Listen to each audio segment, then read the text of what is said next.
Recording, yes.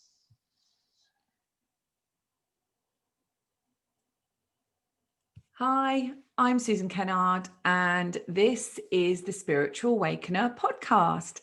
Thank you so much for listening in. I'm really excited about this podcast because I get to interview really cool people. Some of them I've known a while in my life, and some of them I've never met before. And this lady that I'm going to interview today is a very dear friend of mine. She took me on a journey. Oh my goodness, a journey that I never expected to go on, because she and I met, I think it was about 5 years ago. Would that be right? Anyway, we'll ask her later when I get to hear all about her life and what's going on with her and how she can help you. So thank you for listening in to the Spiritual Awakener podcast. You can find us definitely on YouTube. You can find us on all the networks for podcasts, as well as I stream this on Facebook and Instagram. So thank you again and enjoy the conversation on the Spiritual Awakener. Now, my next guest is Barbara Saph. I've known her for many years. As I said, she took me on a journey. I'd already explored a bit of EFT. Now, if you don't know what EFT is, it's emotional freedom technique. And many years ago, I was on the Lorraine Kelly show and she called it that tapping thing. I don't know if anyone saw that, but that's what people know it as, that tapping thing. But we know it's a lot deeper than that. And when I met Barbara, she actually took me to a very different place with EFT, because it was called energy EFT. And we know that we're all energy and we're all part of this universe. And it just took me to a place where it really resonated. So, Barbara, thank you so much for being here on the Spiritual Awakener. I know that you've had many turning points in your life, but what could you tell our listeners was a significant turning point which led you to realize that you were so much more than who you are today? Hello, Susan. Nice to Hello. be here. Major turning point. Oh, well, I think that probably has to be getting divorced. Oh, wow. Yeah. I think that was a huge turning point. But previous to that, I think it was probably, I've gone through life as sort of losing people, shall we say. Yeah. And I think the biggest turning point before that was actually losing my father. Wow. Yeah. And we hear this a lot with people, don't we? Like these significant moments, that make you kind of think, oh my goodness, what is the world about? Yeah. Yeah. Because I think that in itself, we had a nice little sort of small house, little town, very, very average life, nothing exciting at all. And I think if he'd still been around, it would have carried on like that. Yeah. But obviously we moved, my mother and I, and that started a whole new different sort of lifestyle altogether, really. Exactly. Yeah. Yeah. A bit. So like a shift and a turning point in itself. Yeah. Yeah. And how many years ago was that? I lost my father. Well, we're going right the way back to the 60s then. Yeah. Wow. Late 60s, early 70s. Yeah. And so you won't tell me how old you were, but roughly how old were you? You're trying to guess now, trying to backtrack it. No, because I'm just thinking of the Saturn returns, because my spiritual awakening was on my Saturn return, which was 27, 28. And if people haven't heard it, it's episode 1 of the Spiritual Awakener. But essentially we have these big things, don't we, in our life, and they're kind of almost destined to happen to shift us to the next level in our life. Yeah. Carry on. I mean, I'm Taurus. I'm an earth sign. I'm an earth sign in Chinese astrology. So getting me to move can be quite a difficult task. Sometimes it has to be a major shove from outside in order to get me to do what it is that I'm supposed to do. And it's Taurus full moon coming up, and it's the Taurus full moon, that the same one as we had in 1944. Yeah. Yes. So 1944 was the last time we had this blue moon, full moon in Taurus. So as we're recording it on the 27th of October, 2020. So that's happening this week. And we're coming up to Halloween, obviously. Oh, yes. There's lots of astrology coming up at the moment as well. Yeah. I quite like tuning into, but never. So this is big new beginnings, you know, kind of, even though it's endings with a full moon, it's big new beginnings for you, because obviously this is your sign. Mm-hmm. Yeah, yeah. But yeah, so we met at the well, it used to be called the was it the AMT? It Yes. used to be the Association of Meridian Therapies, and now it's the GOE, which is the Guild of Energists. Yes. But it was then, wasn't it? And it was I remember this distinctly, actually, because it was 2013. Wow, 2013. You came to me for a training course. Yes. You came from Hastings to Southampton on the same day as the Goodwood Festival of Speed or whatever, and about 3 hours late, I think. Oh yeah, it was, wasn't it? It was that day. Yeah. Luckily we were staying over. Yeah. So yeah, I didn't have to worry about driving back. But yeah, I know it was a fair way. But it was, I remember because I'm obviously really kind of spiritually aware and connected. And I remember walking in and seeing Barbara, and at that point, Barbara, you were just like, oh, she's a bit weird, she's a bit woo-woo, but you were still very accepting of my kind of, you know, woo-woo bits that I was talking about energy and about souls, weren't you? And do you think, you know, over the years you've kind of got a bit more? I can verge onto that side, but I'm still, you're very grounded. I'm still very much sitting on the fence. You get quite a good view from the fence occasionally. Yeah, absolutely.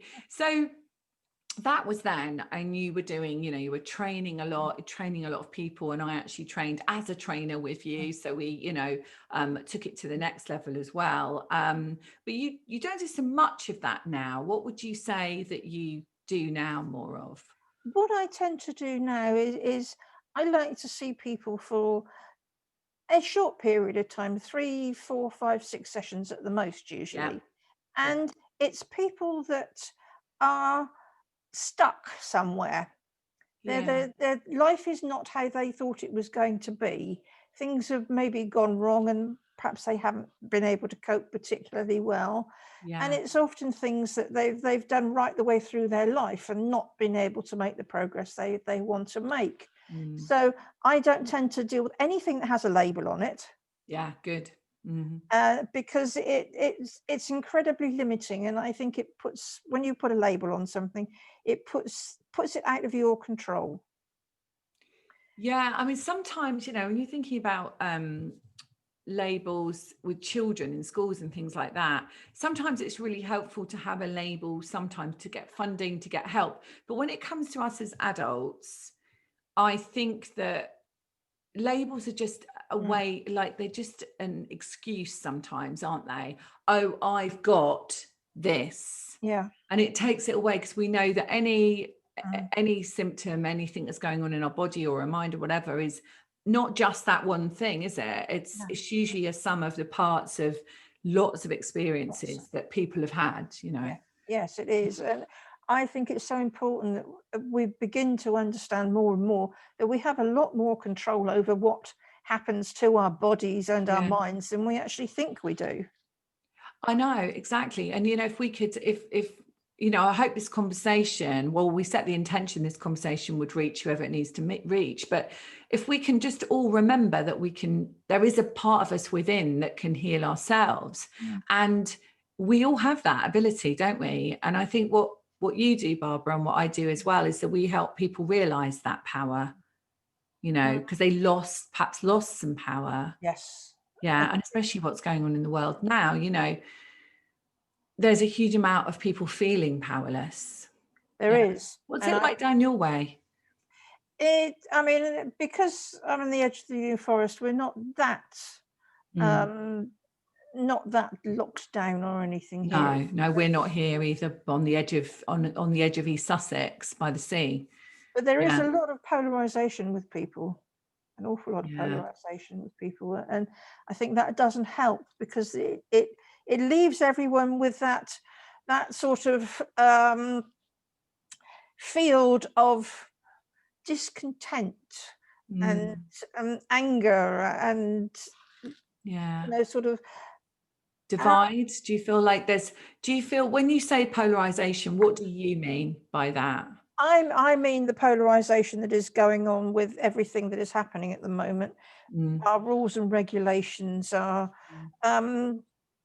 could be slightly divisive, and they're also not particularly clear. And I think there is a large proportion of people who will go with exactly what they're told to do and do it. And there is this idea that you somehow, it's not just down to you what you do, you have to supervise and police everyone else. Sure. And I mean, I always think that what's happening in the world is a reflection of our own stuff in the collective. And I think what you just said about the confusion is really key, because there is a great awakening happening, but there's also a huge amount of confusion around awakening. Do I believe that? Do I not believe that? And we obviously all know that we've got this inner guidance that tells us, should we do that? Should we not? You know, we got it already, but sometimes with the fear, and I saw Bruce Lipton talking about this yesterday, actually, and he was saying that stress is the key thing to shut down your immune system. And so that's going to cause all of the confusion, isn't it? You know, if our immune systems are shut down, we're shut down, we shut down that inner guidance part. You know.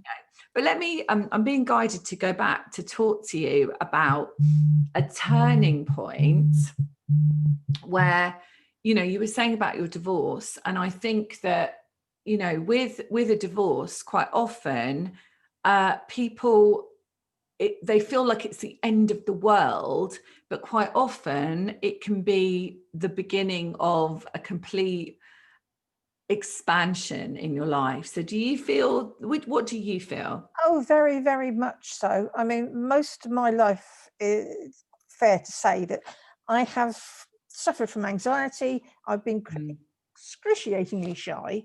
So I'm quite happy in my own little bubble. I mean, to be perfectly honest, this suits me relatively well, being at home and doing things and not having... Well, we can, I mean, what's great, isn't it, now is we can, I've been working from home for a long time, you know, like this, but it's great. A lot of people are loving it. Yes. You know? Yeah. And I think suddenly being thrust out on your own and having to sort of make all your own decisions and things like that, it's right, okay, this requires a few more skills and maybe I previously had to I had to look for. I mean, it's still taken quite a number of years to the growing up thing. I'm not sure that anybody ever does. Well, I think we're all still growing up, aren't we? There's always that little piece in there that remains sort of minorly childlike, I think. But I think it was a huge shift, and I don't think I would probably have done what I've done now if I'd remained within that marriage. I don't think that would have happened. See, and that is a really good point. So if anyone's listening to this, and because I know, like, you know, at the moment, we just have the Libra supermoon, which is all about relationships. And I think that I'm noticing in my client base, lots of people are making choices about relationships. I was in an emotionally abusive relationship nearly 12 and a half years ago. And so I got out, and my babies were tiny. They were 11 months old and 2 years old. And I got out of it. And honestly, we do not have to stay in it, do we? Not that yours was emotionally abusive, I'm not saying that. But when we're in a marriage or a relationship that is not right for us, actually, if we stay in it, it stops that growth. And I know I wouldn't have done, picking up on what you said, I wouldn't be where I am today, even though I had nothing. When I split that, I had nothing. I didn't know how I was going to do it, but I knew it was the right thing. And for you, you had to start again, didn't you? Reinvent. Start again, but you know, reinvent yourself. And I think it's also finding parts of you that maybe you've always thought were there somewhere, but never really had the opportunity to explore them. And I think as well, when you are in a relationship, there does tend to be that endeavor to compromise, and you never quite get the chance to be yourself. Because sometimes the self you want to be is a little bit different than the self that is part of the relationship. Okay. Yeah, that's a really good point. I mean, I suppose there's got to be the give and take, because everyone's got their own dynamics and their own suitcases, I call it. Everyone's got that. But I think what I'm feeling about that is about your empowerment, isn't it? It's like, actually, this is what I choose to do because it's really important for me. And I think that's what I think people need Yes. to do now, isn't it? Yes, that's it. Speaking from the heart, I suppose. It is, and I mean, you probably hear an awful lot of people saying about finding things that you enjoy doing and making your living out of something that you are passionate about and things. But I think there is something attached to that, because in everybody there is a certain element that if they brought it right to the surface, they would find life would be a lot easier. Yeah. So do you mean the passion, like something, because I always say this to my children, just love what you do. Yeah. They see that I am passionate about what I do, and I live the dream, right? I love it, right? But they see that, and I always say to them, it's not about you getting a good job. It's about you living what really truly makes you happy. Yeah.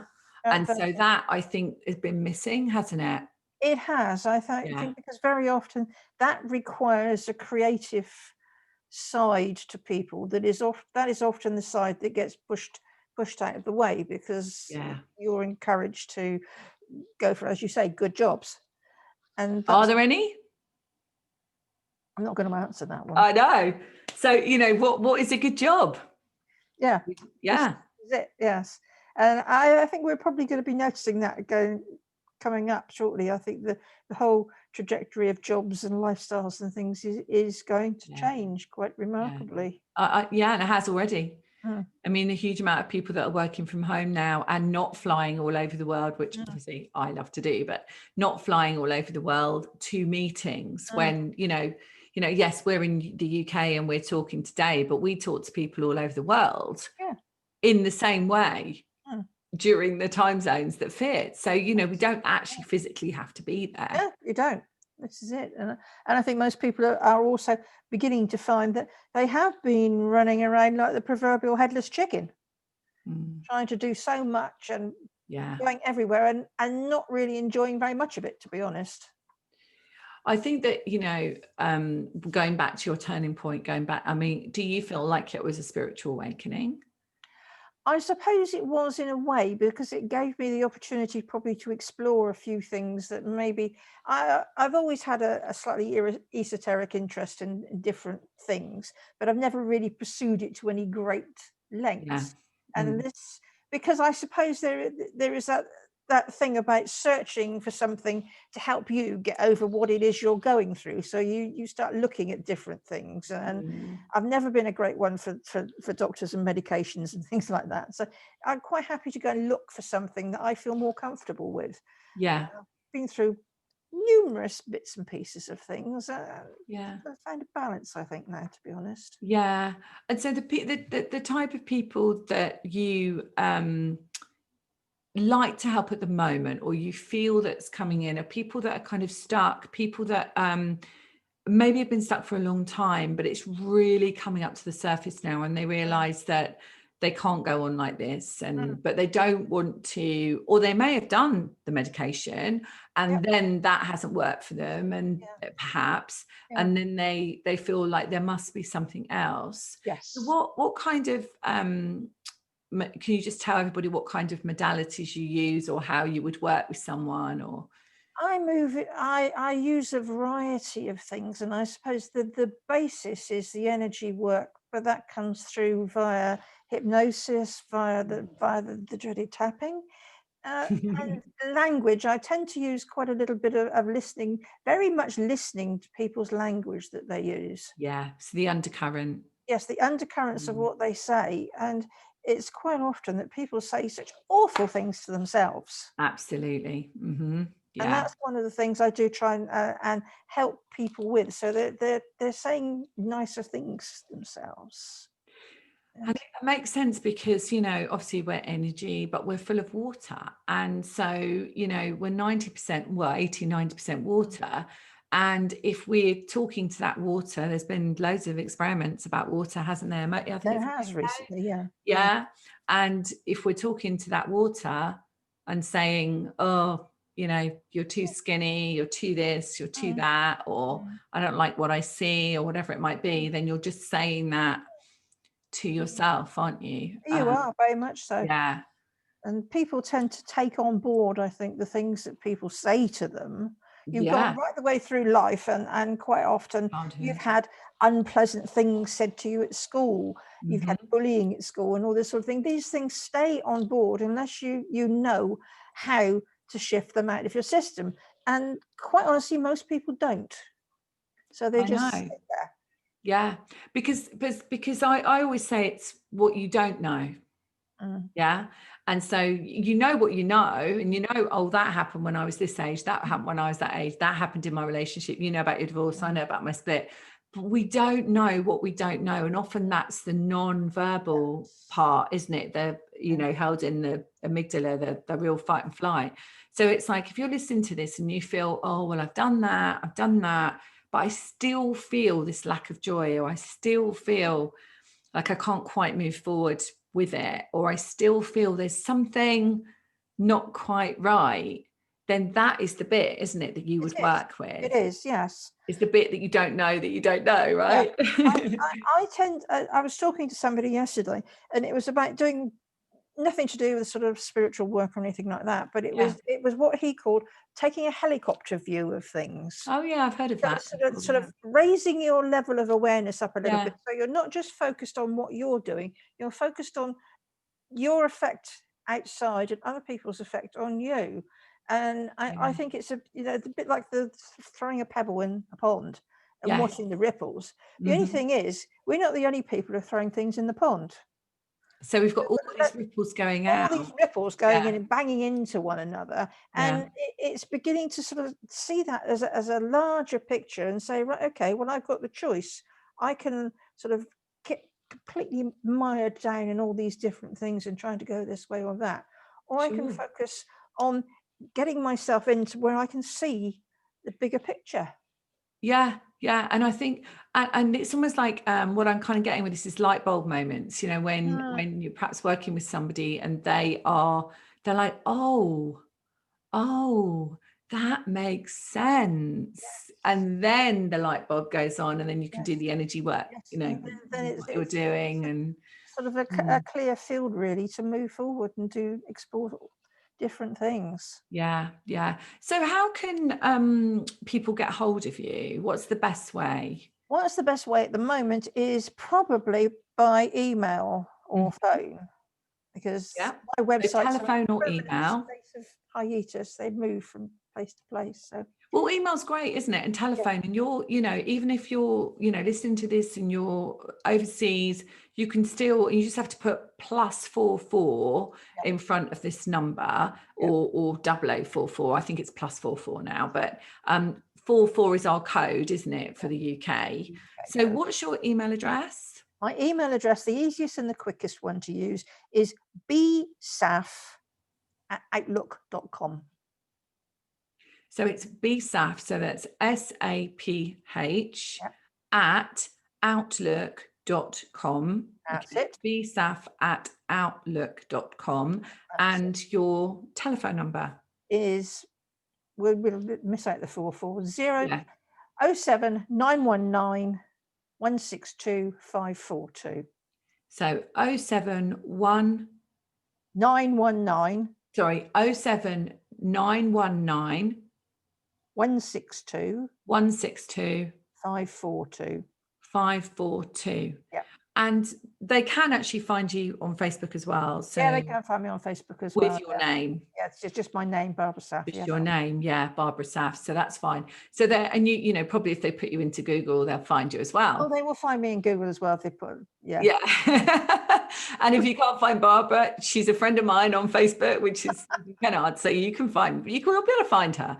So if somebody was, you know, a little bit kind of like, oh, I don't know, and I don't know, can they give you a call and just have like a 10-minute free chat with you, so that you can sort of, you know, say whether you feel, you know, you could work with them or they could work with you? So I think it's a big step for people to come to see somebody else. Yeah. Because very often they've got things that they want to tell you about their lives that maybe they've never told anybody else in the past. And Absolutely. It's a big step. So by all means, I'm perfectly happy to talk to somebody for a few minutes. Yeah. And that's a really key point, isn't it? That, it's a secure, safe, confidential environment that, people do not need to think that Barbara would even talk to me, like, even though we're colleagues, she won't talk to people about your session or even your initial conversation. So, that's how we work. We don't work in a way where we discuss anything. So if you're feeling a bit unsafe at the moment and you're feeling that the world makes you feel unsafe, the one thing you can definitely be sure of is that if you ever do any work like this, that you will be completely safe in that environment. And I think that was I was guided to say that for some reason. So maybe people are feeling that. I think that's an important thing, I think, because there is a lot of people that will tell you that they do this, they do that, they do something else. But a large proportion of how people make change when they go to see someone else is part of that relationship. Is having that person that they can feel that they are actually safe to say what they want to say with, and they're not going to be judged by it. Yeah. I think that is key, because obviously, what I feel drawn to say is that whatever anyone's experiencing now is really not about now. It's really about, if it's judgment then or fear, then it's not about the fear of now, it's the fear of before. And that's just coming up because it's showing itself in a much more profound way now and being triggered. There are a lot of people who I think are spending a lot of time worrying about things that have happened in the past and allowing that to influence them. And by the same token, they're fretting about what is going to be coming up in the future. And that's particularly relevant now because nobody really knows what's going to be going on in the future. That's the trust, right? It is. And I think that part of what I do is also to try and get people to accept the fact that they're sitting here now. It's like you and I are sitting here now. And, we're perfectly safe sitting here now. Nothing is actually happening to us at this minute in time, is it? Yeah. So that's it. Finding those moments where you can actually be yourself, be in now. Yeah. And Eckhart Tolle, he talks a lot about the power of now. Well, he's written a book, The Power of Now, but he talks about the now, doesn't he? It's like, actually just to be in that now. And even if you're, so if you're feeling really unsafe at the moment or worried or concerned about someone, maybe somebody's not very well and you're really concerned about, just come into that space of now, even if it's, and you don't have to do meditation, you can just sit quietly. Barbara's not going to make you do anything you don't want to do. You just sit quietly for a second. And like you said, completely in that now, you're 100% present, aren't you? Yes, present in that moment. And I think that's really key. Yeah. So Barbara, is there any, have you got any tips or anything you could give anyone, like if they are, they're really struggling, is there anything that you can say to them today? What the thought that's coming into my mind is I think that no matter what is going on in our lives, there is the opportunity just to snatch a few seconds of something, a few seconds of it. It tends to be a little bit more focused around nature and things, looking out the window and perhaps seeing some cloud formations, maybe even watching the rain pouring down. It doesn't have to be sun shining. It's taking that moment to just think, that's really brilliant watching that. How does that rain come down like that? And things like that. Just taking that moment and just thoroughly immersing yourself in it.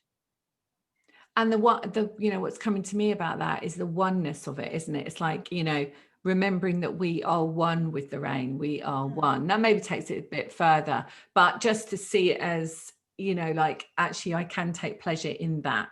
Yes. Or birds, birds are amazing to watch, or animals, or if you've got a cat or a dog, or, as you know, we have a crazy puppy, just that when they come in the door, when you come in the door and that puppy, it's almost like they've never seen you before.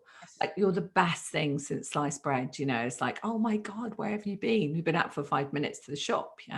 So that kind of thing, just the love of an animal, the love of a bird, the love of nature is really important, isn't it? It is. And it also breaks up our repetitive thought patterns. Because if we're sitting indoors and we're worrying about things, that's it. We're sitting indoors and we're worrying about things. We're worrying about things. We're thinking about it. We're worrying about it. And sometimes just going and doing something different, taking yourself out for a walk, as you say, take the dog out for a walk or something like that. You are breaking that thought pattern. And you're giving space for something a little bit more positive to come in. I know people think talking about being positive in this can be a little bit sort of condescending. Especially if you don't feel it. Yeah, exactly. One of the things that I think, I don't know, people can choose whether this feels right to them, but I'm wondering if watching mainstream media is not the best thing. I haven't watched it for about 7 years now, but if you watch something continually, same as playing computer games continually, I talk to my son about, but if you watch the mainstream directive, it's a good word for it actually, constantly, you just hear one thing.